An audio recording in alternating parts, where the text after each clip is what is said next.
Okay. So in terms of right types of support and then practice, they kind of go hand in hand.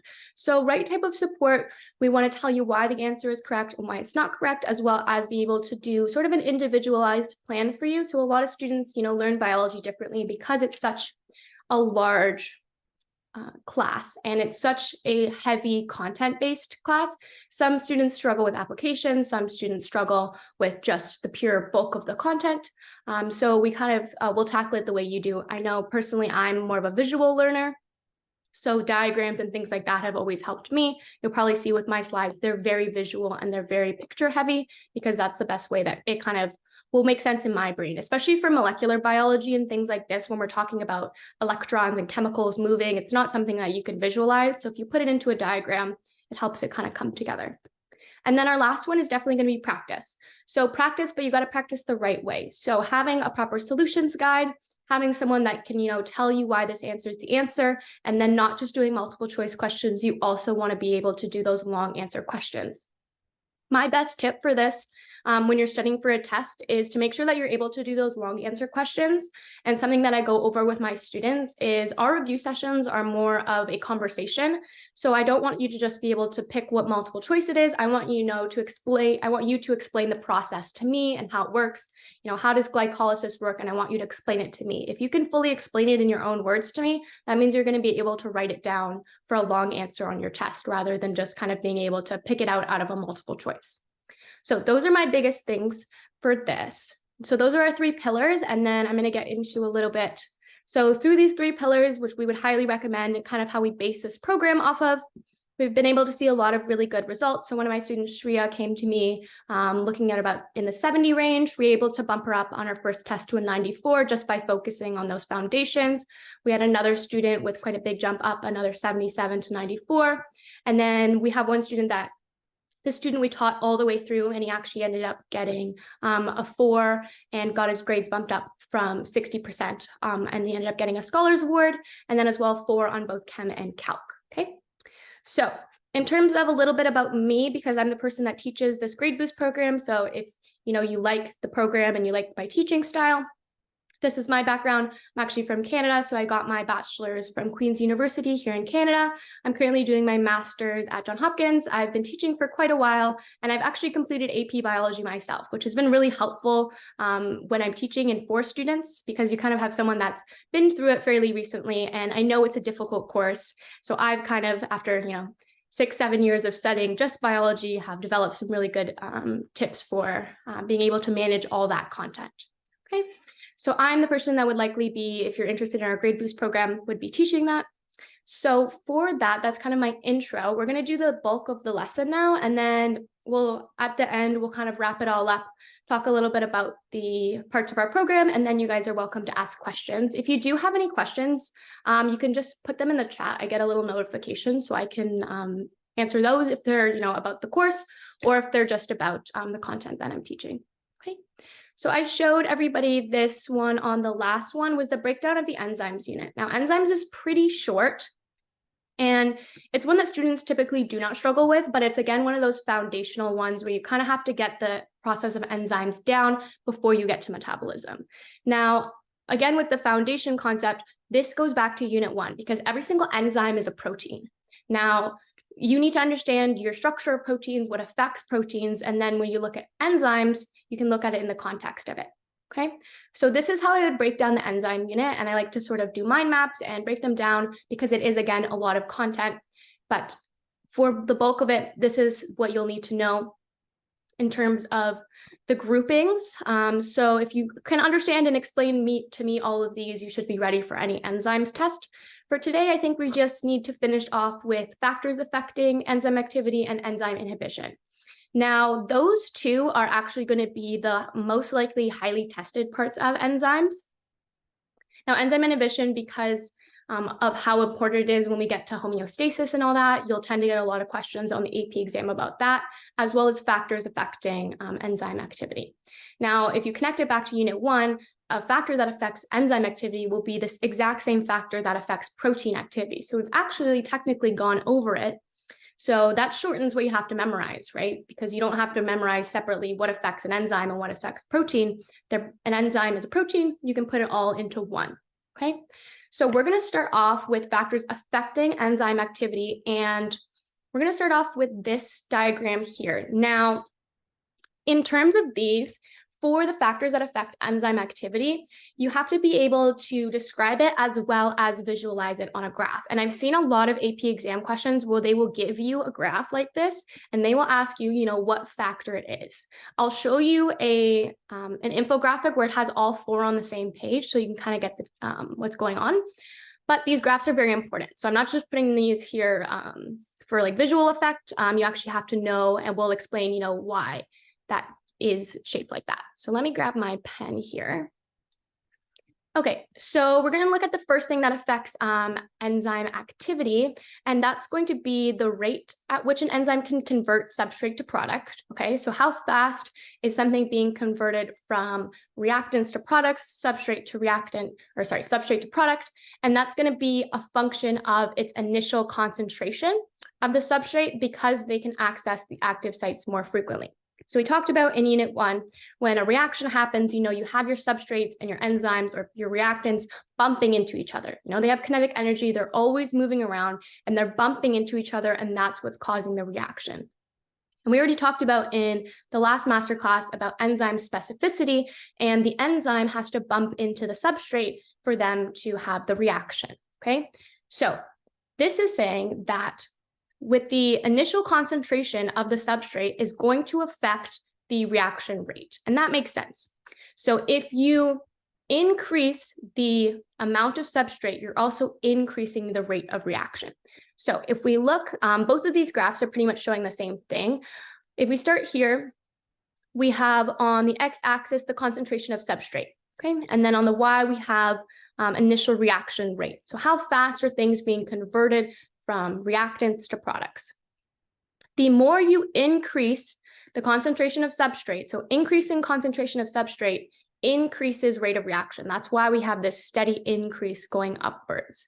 And that makes sense because you have your enzymes, and the more substrate you add, the more likely they're going to be bumping into their enzymes and being converted, right? You always think about how is that going to affect how often they bump into one another, because that's going to affect the rate of reaction. They bump into each other more often, you're going to get more reaction. So if we add more substrate, you're going to be adding more particles for them to bump into, and you're also going to be increasing that rate of reaction.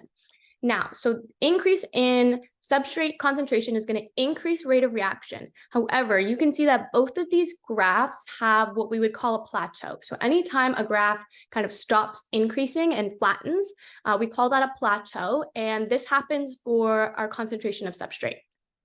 Now, at some point, the concentration of substrate will be high enough that all the enzyme molecules will have their active sites engaged, and the enzyme is said to be saturated.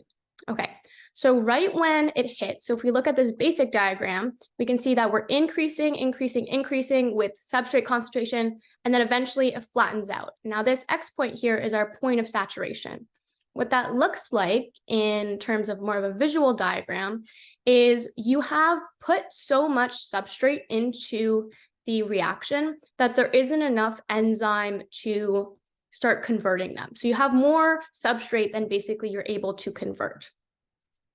Now that's going to stop the increase in the rate of reaction, because no matter how much, if we look at this diagram here, no matter how much of those little orange, orange circles you're adding, which are substrates, you're never going to increase the rate of reaction because all the enzymes are taken up. They're all busy. So if every enzyme is full and already doing a reaction, you can throw more substrate at it, but it's not going to increase the rate. Everything is already taken up. That's why it's considered saturated. So at that point, the graph is going to plateau, okay? And it'll continue to plateau forever because you already have all your enzymes taken up. Now, this does not mean that the reaction has stopped, which I want to make sure everybody's realizing. So the reaction hasn't stopped. It's just going at a constant rate. So it's not increasing in rate anymore. It has found its maximum rate, and it's just staying at that maximum rate. No matter how much substrate you pour into it, it's not going to affect the rate. So whenever you have concentration of substrate, and the same thing actually applies for concentration of enzyme, you typically look at substrate, but concentration of enzyme would follow the exact same rules. It would increase the more enzyme you add, the more they bump into each other. Eventually, you're going to plateau because now all your substrates are being taken up. Okay, so you hit your maximum and it'll continue like that. Now, a question I typically will ask my students, and something that I've seen on AP exams is, I've seen this exact question is, they ask, how would you increase it past this point, right? Because the more substrate you add to it, it's not going to increase the rate of reaction. So the only way that you can then have this rate of reaction increase anymore is if you added more enzyme, because you have this excess of substrate. So if you wanted to increase the rate of reaction, you would have to put more enzyme into it, but adding more substrate would do nothing to this.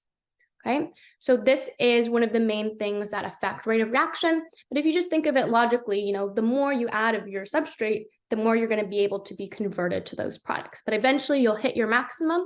And so the graph will always look like this with a plateau.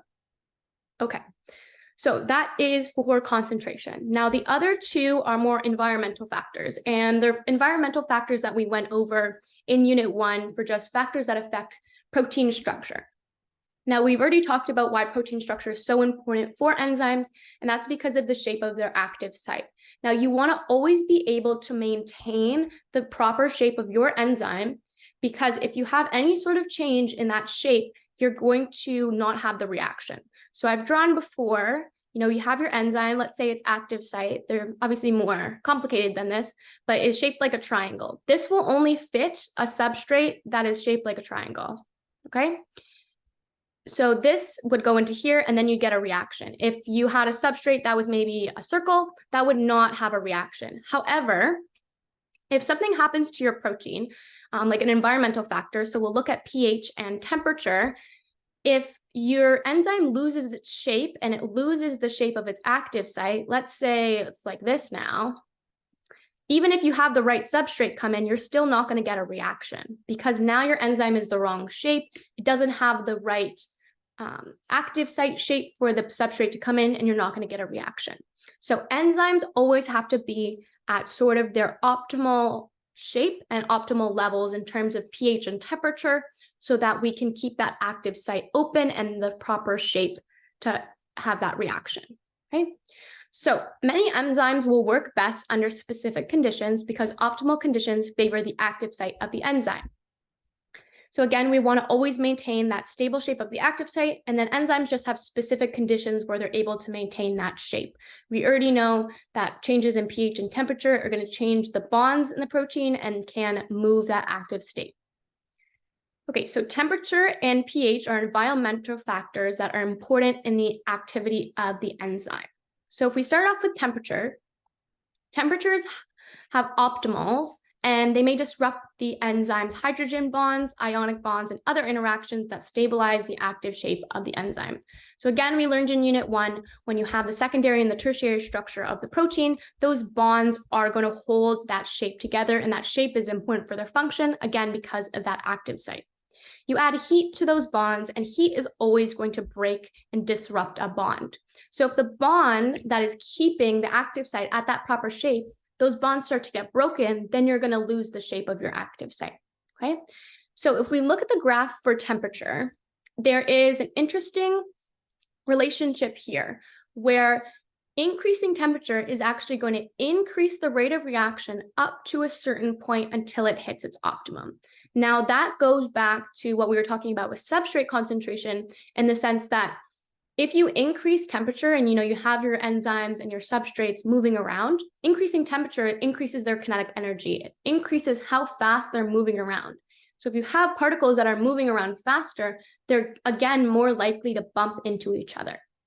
So to speed up a reaction, you usually add heat to it, because that speeds up how fast the particles are moving and how fast they're bumping into each other. You're going to get a higher rate of reaction.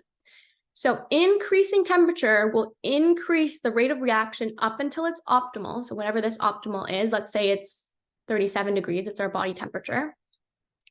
And we'll say this is like 20 degrees. So increasing up to its optimal will increase rate of reaction. But as you can see, After that, you get a steep decrease in rate of reaction, okay? Because once you add heat past its optimal point, the enzyme will start to denature. And we learned about this in protein structure. It's because those bonds that are keeping the structure together, so the hydrogen bonds, ionic bonds, everything that's stabilizing that shape, if you put enough heat into it, they will break, okay?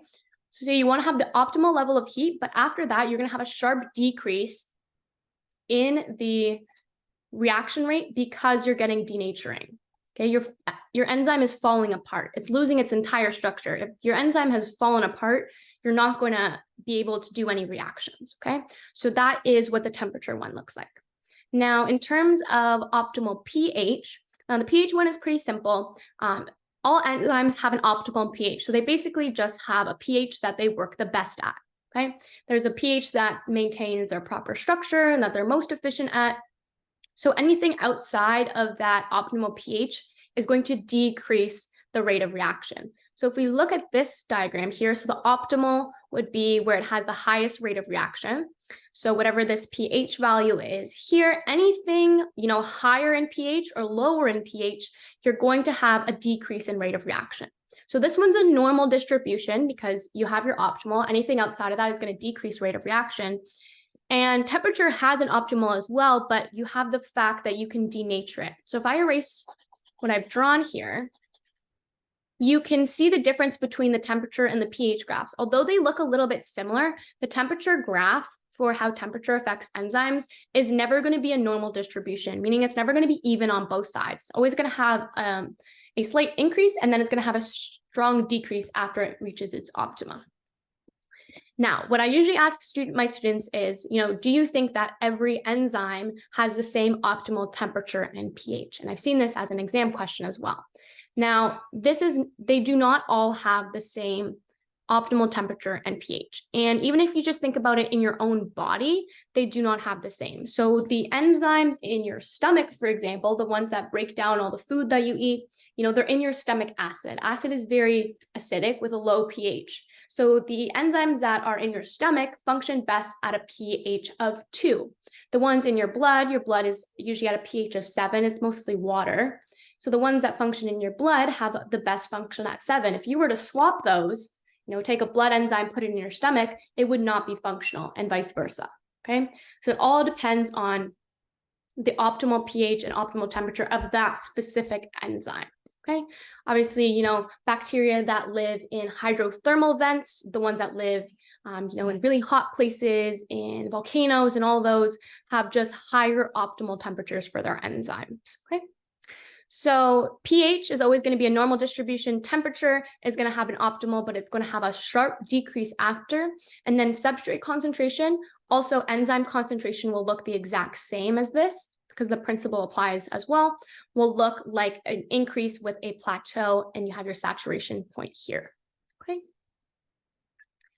So I've seen an AP exam question where they ask, they'll give you one of these graphs with nothing labeled. They'll just say that, the y-axis is rate of reaction, and they'll ask you, what does this represent? So you have to be able to identify which graph is which factor.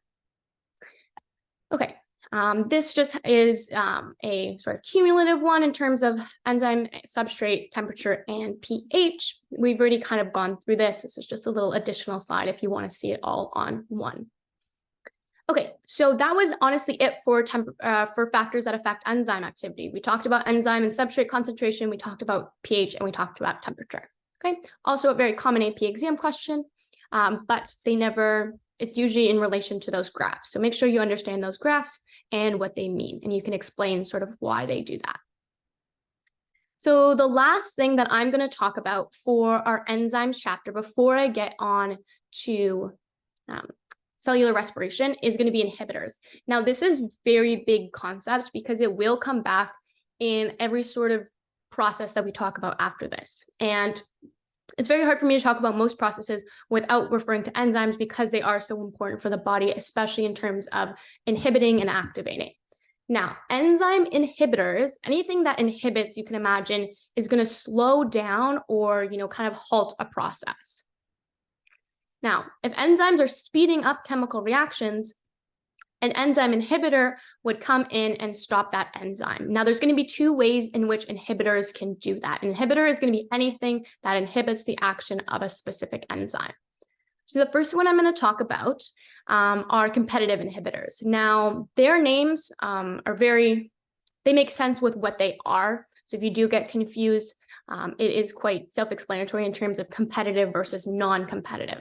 So a competitive inhibitor, you have some reversible inhibitor that resembles the normal substrate molecule, and it competes for admission into the active site, and these are known as competitive inhibitors. So if we look at this top one here, this is normal binding. So we know that we have an enzyme, it has a specific shape of its substrate, and this is going to come in and it's going to attach. It has a specific, that lock and key model that we talked about. So they're going to fit together perfectly, and then that reaction is going to happen. This next one down here, B, is showing what it looks like with a competitive inhibitor. Now, competitive inhibitors resemble the normal substrate molecules and compete for admission into the active site. Now, in this case, our competitive inhibitor is this blue one here that's bound. And the competitive inhibitor will mimic the substrate competing for the active site. So they, a lot of the times, will have a very similar structure to the substrate because they need to be able to fit into that active site. So the body will release those competitive inhibitors, and now your inhibitors and your substrates are fighting for the same active site. Once a competitive inhibitor comes in and binds to this active site, it does not leave, okay? You can have mechanisms to make them leave, but usually after this, it'll be stuck here and you can't have a substrate come in. Usually when you have a substrate come in, once the product is made, it will leave. But because our competitive inhibitors don't have any product, they're not being converted into anything, they kind of just sit there and they block the active site. So that's obviously going to decrease your reaction rate because now you have less substrates coming in. The substrate is competing with the inhibitor to get to that active site. Okay, so by having them compete, you're going to lower the rate of reaction. And then obviously there's magnitude to this. So the amount of competitive inhibitor you release is going to also affect it. So let's say you're just a little bit above the range. So you're making a hormone, for example, and you're a little bit above the range of what you want it to be. You've produced a little bit too much. You would release a little bit of competitive inhibitor. Let's say you made too much, you would release a lot more competitive inhibitor to drastically shut down that process. Okay, so competitive inhibitors are competitive because they compete for the active site. Now, competitive inhibition is actually how a lot of drugs work. So a lot of drugs mimic the active site of these proteins. So for some, again, if you have, you're overproducing a certain hormone or a certain protein, a lot of the times the drug that you're getting and the medicine that you're getting is going to be sort of the exact same shape as the substrate, and it's going to block it to bring that down. Okay. So competitive inhibitors reduce the productivity of enzymes by blocking substrates from entering active sites. Now, this can be overcome. So we can raise it back up, but only through one way. The only way to raise this back up is to increase the concentration of substrate molecules. Okay, so they're competing with one another, but if you increase the amount of substrate, you now have more substrate against less competitive inhibitor, and that's how you can increase it. Obviously, it's not going to go back to full levels because you still have competitive inhibitor there, but you're able to kind of overcome that by adding more substrate to it. And we're going to see with non-competitive, there's not going to be a way to overcome it. So that's competitive inhibition. And non-competitive inhibition, the big difference between them is that their inhibitors do not directly compete with the substrate to bind the enzyme at the active site. So you have an inhibitor, but it's not binding to the active site. It's actually binding to the enzyme, but away from the active site. And that might seem that it's not going to be very effective, but these are actually much more effective. And that's because when they bind to another part of the enzyme, it changes the shape of the enzyme, thus changing the active site shape. Now, because of that lock and key model that we talked about, the active site has to be the correct shape and the substrate has to be the correct shape. So what happens with this non-competitive inhibitor is it comes in and it binds to a different part of the enzyme, and that is going to induce a change in shape of our active site. So now it's like having the wrong lock for the right key, right? You use the right key for the right door, but the lock is wrong. You're still not going to get into the door, right? So if you change the shape of the active site, no matter how much substrate, so you can keep increasing substrate, you're not going to have a reaction because this will not attach to there and you will not get a reaction, okay? So sometimes non-competitive inhibitors can be much more effective because I stressed in competitive inhibitors that you can overcome it by increasing substrate molecules. In this one, no matter how much substrate, so you can pour millions of times the concentration of substrate into this reaction, but if your active site is not the same, it's not the right shape, it's not going to do the reaction, okay? So that is competitive versus non-competitive. So these are the two big ones. Competitive is going to bind to the active site. Non-competitive is going to bind somewhere else and change the shape of the active site. Okay, so that brings us into our next part, which is allosteric regulation. And allosteric regulation is a type of non-competitive regulation or non-competitive inhibition. So we've already pretty much talked about it. So keep this in mind, what I've talked about for non-competitive inhibition, and it's going to translate to allosteric regulation. Now, for allosteric regulation, the molecules that naturally regulate enzyme activity in a cell behave like reversible non-competitive inhibitors. So allosteric regulation is using non-competitive inhibitors. Okay. So it's used to describe any case in which a protein's function at one site is affected by the binding of the regulatory molecule to a separate site. This can either result in inhibition or stimulation of the enzyme activity. So we've already technically looked at allosteric inhibition. What an allosteric site is anything that is not the active site. So anywhere else on that enzyme that is not the active site is going to be our allosteric site. So in this case, we can go to the back of the enzyme or anywhere that's not the active site, your inhibitor will bind and change the shape of the active site. Okay? And that would be allosteric. However, you can have allosteric inhibition as well as allosteric activation. Okay? So you can either increase the rate of reaction or you can also decrease the rate of reaction through using these allosteric sites. So the binding of an activator to a regulatory site will stabilize the shape and has its functional active sites, whereas binding of an inhibitor will stabilize the inactive form of the enzyme. So if we look at allosteric inhibition, which is what we've already looked at in terms of this is non-competitive inhibition, you have your inhibitor bind to a site that's separate from the active site. You've now changed the shape of your active site. So now it won't fit this, semicircle. It's kind of closed up, and now you're not going to have the reaction happen. So that's an allosteric inhibitor because it slowed down the process. Now, what we haven't looked at are activators of enzymes. So you can have allosteric activation. So if your enzyme is naturally sort of in its inactive state, what an activator can come do, so it's allosteric activation, so it's going to bind somewhere not on its active site. This one came in and binded on its allosteric site, and it actually converted it from the inactive form. So in this case, it's inactive. And it made it into its active form, and now you can get the reaction, okay? So allosteric activation turns it from off to on. Allosteric inhibition, you're turning it from on to off. Now, a lot of my students ask me, why would an enzyme want to, be basically in its non-functional shape at all times? And there's a couple reasons for that one. The best one, I would say, is to conserve energy. Now, there are certain processes in the body that happen at all times, and you always need those enzymes on because, they're happening every second.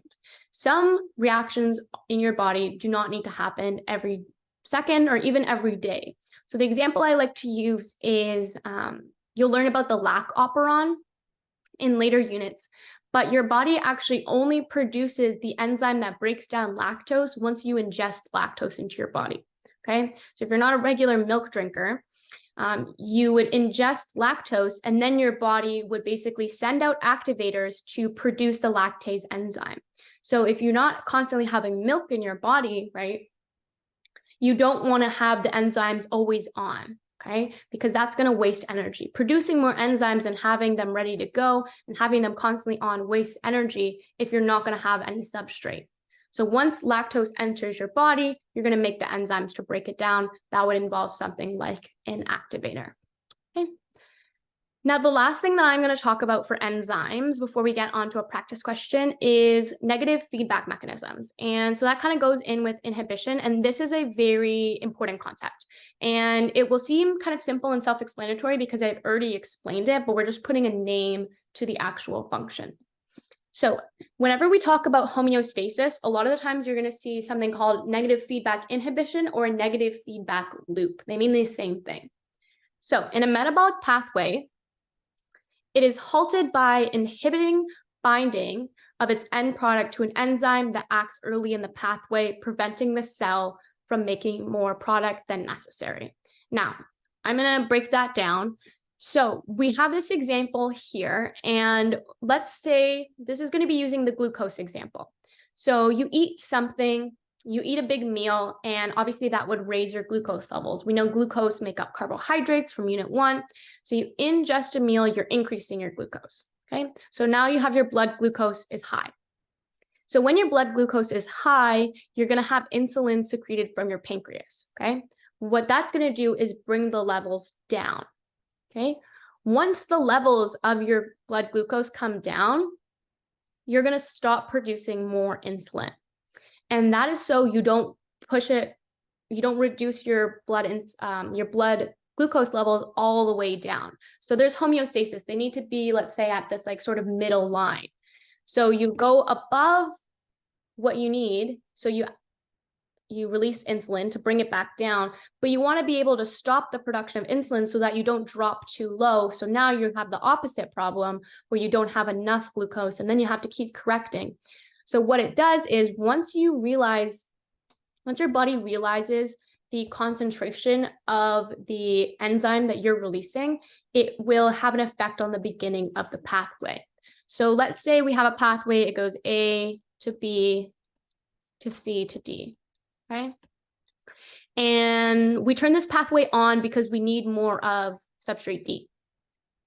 What negative feedback inhibition does is it always keeps in mind, and it's controlled by the concentration of the end product. So once D increases up to the point where we now have enough of it, we're at the proper level, you never want to go past it and you never want to drop too low. We've produced enough of substrate D, okay? That concentration, so let's say the optimum level, we'll just say is 10 milligrams per liter. This is just a made up number.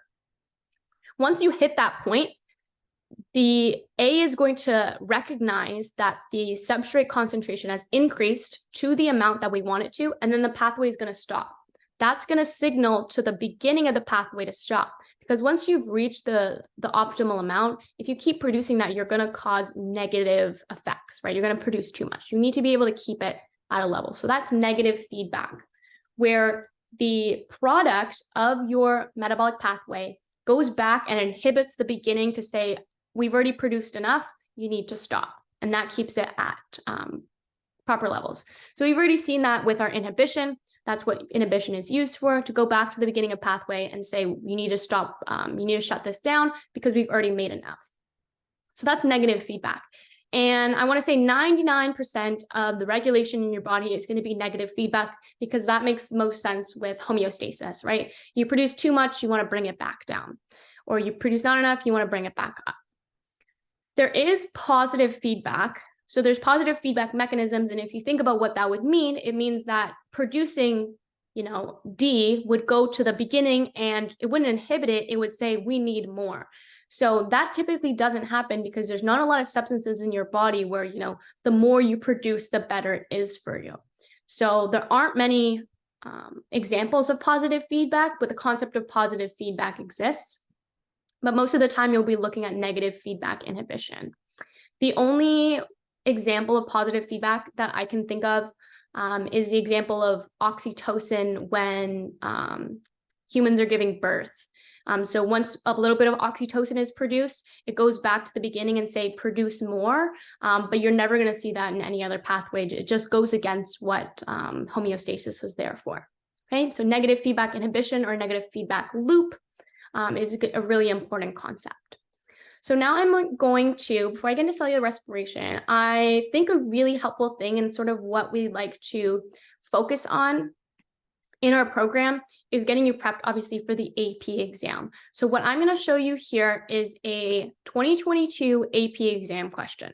And this is specifically about enzyme. It's hard to find one that's specifically about enzymes because it is a relatively small unit. And like I said in the previous masterclass, a lot of the times they're going to be incorporating lots of concepts from different units. So you're going to get, maybe A is from unit 2, B is from unit 3, C is from unit 7, for example. So if students don't kind of make those connections in between the units, those questions are going to be very hard for them because usually you just understand unit 2 and then you do your test, then you move on to unit 3, but you actually kind of have to learn it all interconnected, which is why I keep, referring back to unit 1 so that for things like this, it makes it a little bit easier. Now, this is a 2022 AP exam question. I found some older ones, but I thought the newest one was probably the best. Now, this one's specifically about enzymes. And now at this point, I've taught in these master classes, the beginning to the end of enzymes. So this kind of gives you a sense of what kind of questions that you're going to be looking for. This is a relatively short one. Usually they're about 6 to 10. I believe this one's only worth 4 marks. But I'm going to read this out and I'll explain a little bit about how they break these questions down. So the full question says that fireflies emit light when the enzyme luciferase catalyzes a reaction with its substrate D-luciferin. It reacts to form oxyluciferin and other products. In order to determine the optimal temperature for this enzyme, scientists added ATP to a solution containing D-luciferin, luciferase, and other substances needed for the reaction. They then measured the amount of light emitted during the first 3 seconds of the reaction when it was carried out at different temperatures. Now it shows you what the reaction looks like. You have your enzyme here, luciferase. My tip, I don't know if I mentioned it last time because I don't know if anything like that came up, but anything that ends in ASE, this is going to be my biggest tip, I think, to take from this. Anything that ends in ASE is an enzyme, okay? That indicates that it is an enzyme. So if you're ever confused and you get something that you've never recognized before, if it ends in ASE, you know it's an enzyme, therefore you know it's a protein. Enzymes don't always end in ASE, but most of them do. So luciferase is an enzyme. Okay, so this question, a lot of my students kind of look at it and they're like, oh my goodness, I don't know anything about luciferase. I don't know anything about luciferin, but this is what the AP exam will do. They will give you questions about concepts that you have no idea about, and it will really trip you up. But in reality, you have everything to answer this question. It doesn't matter that it's D-luciferin. It doesn't matter that it's luciferase. You don't need to know anything specific about that protein. It's asking a little bit more general. And a lot of the times, this one's relatively shorter, but they will give you longer questions than this. And I've had students tell me that, a large chunk of the exam is just reading the questions because they will lay out an entire experiment for you and ask you a simple question about it, but you have to read through the whole thing, obviously. So what I like to do and what I always tell students, I can't remember if you're allowed a highlighter, but underlining works the same, is to go through the question and read it twice. So I always suggest reading it twice so you don't miss anything, and then highlighting all the important bits. So for this part, you don't really need to know, you're already given what the reaction is, and the actual specifics of luciferin and luciferase are not really important for this. I would highlight to determine the optimal temperature because that's the goal of the experiment. You're trying to determine the optimal temperature of the enzyme. Now, the next part is just saying you've added everything that you need to have the reaction go. And then the last part that I would highlight is they then measured the amount of light emitted, and it was carried out at different temperatures. So these are the most important parts of the question. See how nothing was highlighted regarding luciferin or luciferase because it's really not important for the concept, like for the context of this question. And that's where a lot of students get confused. So if we look at the questions, we have A, B, C, and D. They're each 1 mark each. And after doing enough of these and students have done labs, you should know what all of these mean in terms of like dependent variable and null hypothesis. So the first one asks, describe a characteristic of the luciferase enzyme that allows it to catalyze this reaction. Now, when I did this with my students just a couple weeks ago, a lot of them, I could see their faces and they say, I don't know anything about the luciferase enzyme. And honestly, neither do I, but you don't need to know anything about the luciferase enzyme. If you will look at the marking scheme after it, and it's pretty straightforward, and you're actually going to be quite surprised at the level of, not specificity, but the level of depth that they're looking for. So if you think about it, what characteristic would the luciferase enzyme have to have for it to catalyze a reaction? Well, think about, what does every enzyme have to have for an enzyme to catalyze any reaction? Well, they have to have an active site that has the same shape as it. So for A, I think I would just say something as simple as luciferase has an active site that matches with its substrate, which in this case is D-luciferin. You don't need to know anything about the actual enzyme and its mechanism, but you know, since it's an enzyme, it has to have an active site that's the proper shape. So A, I would mention that, you would just say for A, active site with complementary shape. For the sake of this masterclass, I won't write full sentences. I would obviously recommend you write full sentences for your exam, but you'd say that you have an active site. So the luciferase enzyme has an active site with complementarity, or with matching shape to substrate. Now that might not seem like enough to get a full mark on the AP exam, but we'll look at the marking scheme, and it actually is more than enough to get that mark on the exam. Now, B asks, identify the dependent variable in the experiment. Now, by now, you should be able to identify what's independent and what is dependent. So a lot of them, these AP exam questions will give you experiments. That's why you do labs in class. So the labs in class, they'll never ask you direct questions about a lab that you've done, because there's none that are strict for the AP curriculum, but you're kind of building skills like being able to identify a dependent variable that they are able to ask you in the exam. So the dependent variable in this one, that's why I highlighted this at the bottom. So we see that we're looking at the amount of light emitted at different temperatures. So the thing that we're changing is the temperature, which would be independent variable. Therefore, our dependent variable, what we're looking at is the measure of the amount of light emitted. So in this case, our dependent variable is the amount of light emitted. So we'll just do amount of light emitted.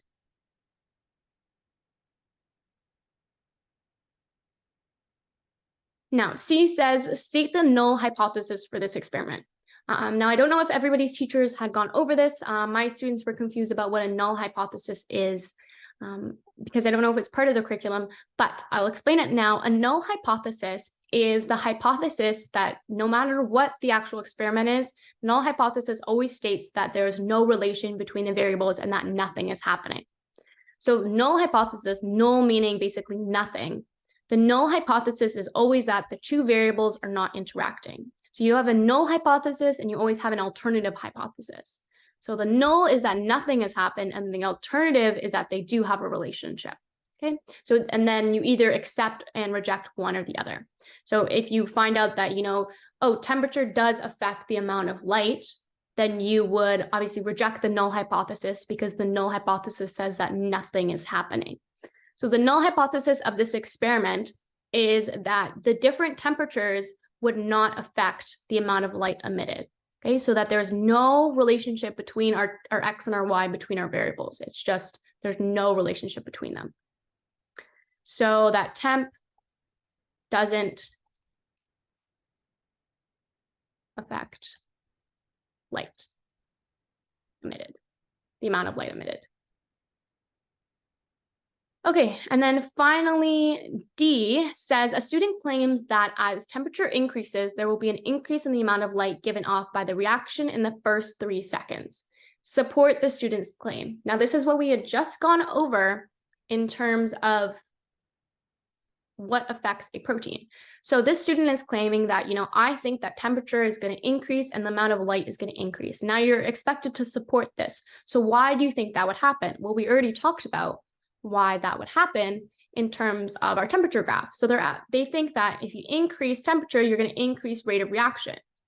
Obviously, that is true. I mean, we're not going to go past that point, but why is this true? Why does it increase as we increase temperature? And that's because of the molecules. You increase temperature, they're going to be moving around faster. They have more kinetic energy. They're going to bump into each other more. So increase in temperature, you're going to have increase in kinetic energy. And then you're going to get more movement, more collisions. Obviously, write out full sentences, but just in this case, should give you the gist. Okay, so now that was a full AP FRQ question, okay? And it does not seem as daunting as it did initially. And we learned all of the things that you need to answer this question, okay? So we can look at the marking scheme briefly. And you'd actually be surprised that everything that I talked about and everything that I have written here is more than enough marks for a 4 out of 4, okay? And then that gets you even closer to your 5. This is easy marks at this point for this question. So if we look at the marking scheme, and I always highly recommend if you're going to do an AP exam question to look at the marking scheme for practice. So A was asking us to describe a characteristic of the luciferase enzyme. Now, again, we don't know anything specifically about the luciferase enzyme, but the 2 options that you could have answered with is that it has an active site or a shape that can bind with the substrate or bring reactants together. Okay, so that's what we said. We said the active site has a matching shape, or you could also say that their charges are compatible. Now, in the curriculum, we never really talk about this too often. So it is an option that you can answer with, but it just wouldn't be as common. We learn a lot more about active site. So if you say anything along the lines of it has an active site or a shape, and these underlined words here are keywords that you have to hit. So if you mention active site, you get that point, and it has to bind with the substrate, okay? Or you can say that it brings the reactants together. So by just saying this, that the active site has a matching shape to the substrate, we got the full mark. Now, B was the dependent variable. You just have to say the amount of light emitted. So we got that one. C says the null hypothesis. So again, it's just a hypothesis that 2 things are not related to each other. And for that one, you just had to say that temperature has no effect on the amount of light emitted. So we would have gotten another mark. And then D is 1 more mark. And you had to support the student's claim that increase in temperature increases rate of reaction. Now, you could have had 2 options. So a lot of the times for these ones, because not every student learns the exact same curriculum, there is multiple options for each question, okay? So they sometimes accept like a wide range of of options. As long as it's correct, they will mark it. So sometimes they will have more than 1 option. This doesn't mean that you had to say both of them. Look at how many points it's worth. If it's worth 1 point, you only had to answer with one of them. So accept one of the following. You don't have to put both, right? It's only 1 mark. That's why I always recommend to do these AP exam questions, because then you'll also start to figure out how many they're worth, because it usually doesn't say. And then you can kind of know the depth at which you need to be answering with. So option 1 said higher temperature increases the frequency of collisions or interactions between molecules, resulting in increased rate. So we said increased movement, increased collisions, and then you get increased rate. Or you could have also said that the higher temperature results in a change in the active site that enhances substrate binding. So let's say it wasn't at its optimal temperature, you increase it to its optimal temperature, and now you have a more efficient active site. Right? But what we really stress is this one, but however, if you answered with this one, you still got the mark. Okay, and that was a 2022 AP exam question. So it seems a little bit less daunting now because we've gone through the entire curriculum for enzymes, and now we've done a 2022 AP exam question. It did look scary at first. We kind of have all the tools to do it. So now what I'm going to do is, so what I have after this are just some extra practice questions, and I would suggest to everybody that doesn't have our study guide yet, if you guys accessed us through the Facebook, there's a post very recently, I think just a couple days ago, where we were posting our AP study guide book, and I would highly recommend just downloading that. It's free. You can just reach out or comment on the post, or I think there's a direct link to download it as well. And it's going to have all of my organized study notes for every unit for AP Biology. So unit 1 to 8, all the organized study notes with diagrams and highlighted important terms. And then after every unit, there's about 30 to 40 practice questions. As well, at the entire end of the book, there's a full solutions guide for everything. So for the long answers, full solutions, and then also for the multiple choice, there's highlighted answers for all of them. So what I always recommend to my students is if they're having a hard time, organizing their notes, to kind of look at that just to make sure either that you've gotten all your notes in the correct order, the best way to organize them, as well as making sure you're learning it in the right depth. And then before you have a test or anything, you can use the extra practice questions to get some extra practice, because there's also that answer guide there. Okay, so I'd highly recommend you guys check out our Facebook to download that book. It took me a couple months to make, and it's sort of like your complete guide from Unit 1 to Unit 8. So whatever unit you're on right now, even if it is in enzymes, you'll still find some helpful things. So I won't go through these, but I just wanted to show you, these are some of the multiple choice. These ones are specifically about enzymes from our book, and a lot of them are at the right level for AP exam questions. And so there's short answer and there's long answer. So this was in the long answer section, and then we have some multiple choice ones.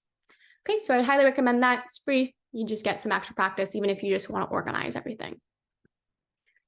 So because I like to go on and on about enzymes, we will not have time to do the full, obviously, cellular respiration, but cellular respiration, again, is one of those harder units. So I would break these down. We have the whole process of cellular respiration. So you're starting with glycolysis, then you're going citric acid cycle, and then ETC and the chemiosmosis, and then you finish with alternative forms of cellular respiration, which is your fermentation.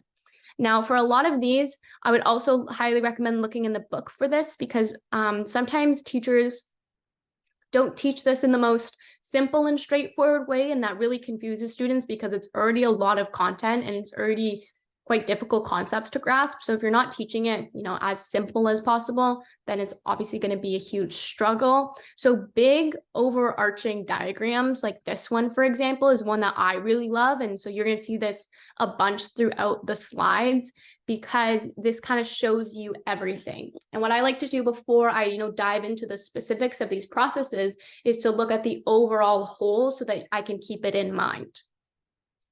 Now, so this kind of shows you the entire process of cellular respiration, and then we're going to individually look at each one of these processes, but it also shows you where they are as well as the order. Okay, so I like to kind of look at the big picture and then go in on the little things and then look at the big picture again so that everything is connected, because a lot of the times they will ask you questions that incorporate more than one unit as well as, more than one stage of a certain process. Okay, so the last thing that I'm going to finish off with is... so in terms of extra materials, you guys are welcome to head to our Facebook page, which I think a lot of you are already members of because you have access to it. And so you're going to get additional resources. So you can download our study guide from there. If you have any problems with it, just feel free to email or text us. And then we post every single day a daily bio challenge. So like a daily bio question based off, what students should be learning at this point. It could just be a good way to refresh your memory. To do that. And then we also have a solutions guide for that as well. In terms of our grade boost program, if you did like the style of teaching and you enjoyed the sort of content that we have to offer, you're more than welcome to reach out to us regarding our grade boost program. So some of the things that you can expect, I personally teach it, and you can reach out to me or Sue, the head of the company, to organize something like a meeting with us. So a lot of the times you can expect, live classes with myself. So I teach the live classes. We also do specific Q&A sessions to tackle hard application questions. So the application question that I just went over, we would do an hour-long session of just that, before a test or something, or at the end of a unit, so that I can make sure that you understand all those application questions. And then by the time you get to the final exam, if you've practiced all the application questions per unit, you're going to have a lot easier time, and it's going to be more so a review rather than just sort of a cram, which I would never recommend. You also get direct communication for homework, help, and questions. So we have a chat function on our website. My students directly communicate with me all the time when they have questions about homework, about practice problems that I've sent out, or even just about the content in general. You can expect practice questions for every unit. So I have my students go through the book first and do those practice questions. And then I usually send out 2 or 3 more practice question packets for each unit for them to go over. All of the lectures that I also teach are recorded. So you always have access to the recordings if you miss a class, for example, or if you just want to review before a test. We also have mock AP exam and mock tests. At the end of that book, actually, there is an entire mock AP exam. Obviously, I wouldn't recommend having your student do it right now because they obviously haven't gone through the whole curriculum, but closer to May, doing that entire mock AP exam with the time limit is going to be the best test of how they're doing. And then as well as, individualized learning plans for every student. Now, this is really important to us because we do mostly for our Grade Boost program group classes, but every single student kind of has an individualized learning plan. So I understand what their best way to learn is, so whether they're more visual, what they specifically struggle with. So what I would recommend to everybody is to go onto our Facebook and find the link to book a meeting with us. I can also see if I can post it in the chat as well, if anybody wants it. So posting that link, and then you can book a direct meeting with us, and then we'll kind of just do a breakdown, and you'll have me as well as Masood there, and I will kind of do more like an interview where I'll talk about, what are you specifically struggling with? We kind of figure out the root of the problem, and then we will suggest sort of a plan for you. We'll give you the breakdown of our Grade Boost program. So we offer group classes as well as private classes. So really whatever is more suited to you. If you want just lecture-based classes, or if you just want Q&A-based classes, we can offer a wide range of things like that. So you guys are more than welcome to book in a meeting with us. I can see if I can find the link and post it in the chat, or else you could also find it on our Facebook page. And then book a meeting with us, and then we can get you all set up if this program interests you and you liked my style of teaching. So I will stay on for the next couple minutes if anybody has any questions for me. If not, we should be having another masterclass on Saturday where I'm going to get into cellular respiration. So you guys are welcome to come to that.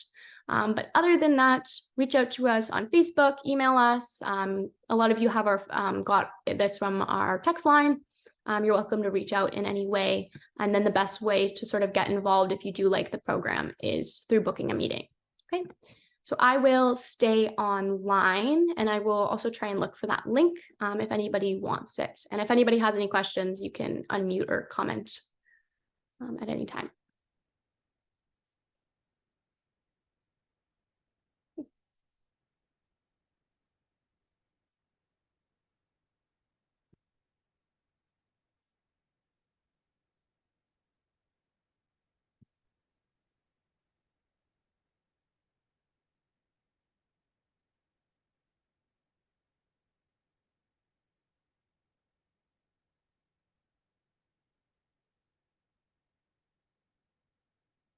I'm just going to go on Facebook and then post the link in the chat if anybody is interested in that. So just give me a second to get it off the Facebook.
Okay, if you guys just go to our most recent post, it should have the meeting link there. So you guys can just book in. It'll just be a Zoom meeting.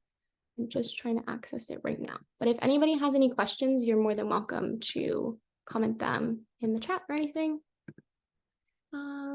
Is the book free to access? Yes, the book is free to access. It's just a PDF download.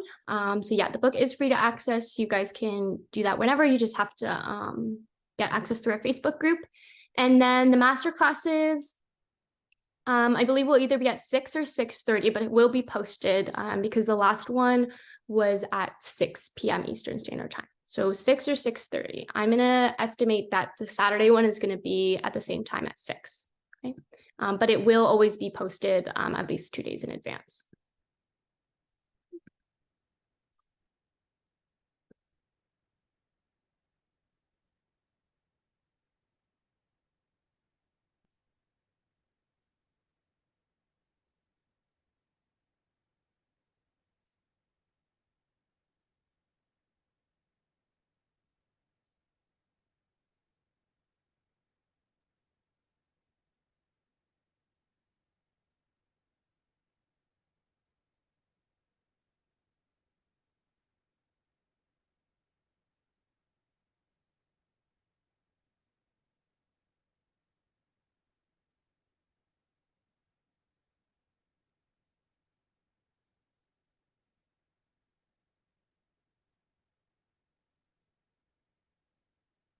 If anyone doesn't have any more questions, then I'm gonna head off.